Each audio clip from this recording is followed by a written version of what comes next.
Okay, we're going to continue with slope-intercept form for word problems, and now you're given a graph. So to rent a bike, Mike pays a flat fee plus an hourly rental fee. The graph shows the amount, C dollars, he pays based on the number of hours T he uses the bike. Identify the slope, y-intercept, and write the equation. So we're going to find the slope, the y-intercept, and we're going to write the equation. So first off, since we have a graph, if we want to find the slope, we're going to use rise over run. Well, actually, not rise over run, because in this graph, it's the units for your y values are going by 5, and that may cause a problem when you're using rise over run. So we're going to use y2 minus y1 over x2 minus x1, just like we did in the table, to prevent any type of misconnection between the y values going by 5s and the x values going by 1.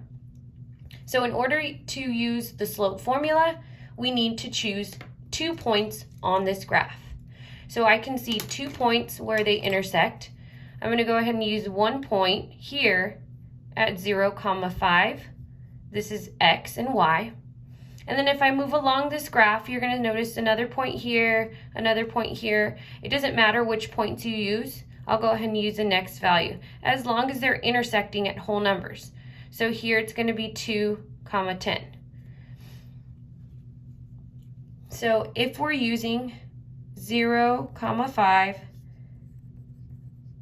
and 2, 10, you want to go ahead and label your x1, y1, x2, y2. So when we plug that into the slope formula, y2 is 10, minus y1 is 5, x2 is 2, minus x1 is 0. So 10 minus 5 is 5, 2 minus 0 is 2. So 5/2 is a slope. Again, we're going to convert this, since we're talking about the rate of change and we're talking about the cost per hour. This would be $5 per 2 hours. But if we convert that to a decimal, it's going to be $2.50 per hour. And that's how we want to describe the slope here. Now we need to go ahead and identify the y-intercept to write the equation. Again, your equation is going to be in slope-intercept form, y equals mx plus b. So we first found the slope, that was number 1. Number 2, we're going to find the y-intercept. So the y-intercept is your b, it's that initial amount. So when I look at my graph, I can focus on the y-axis, and when I look at the y-axis here, it is on positive 5. So my y-intercept is a positive 5, and what that means in context of this problem is that Mike pays a flat fee of $5.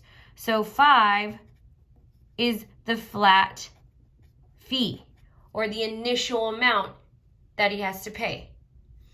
Now we're going to go ahead and write the equation. So the equation here would be y equals m, which is 250 or 2.5x, plus 5, since that is our b. Okay, we're going to do one more example, and this is going to be writing an equation based on a description. If you need more time, pause this video or rewind and watch again. On example number 3, a plumber charges $25 for a service call, plus $50 per hour of service. Write an equation in slope-intercept form, y equals mx plus b, where c is the cost after h hours of service. So here, we're going to use c and h instead of y and x, so that you can understand and see that function notation. So cost is going to represent the y here, hours is going to represent your x. So if a plumber charges $25, that is your initial amount. That is your starting fee. That's your B. Plus $50 per hour, per each every. That should indicate your slope value, that value that goes with your x. So 50x, in this case, it would be 50h.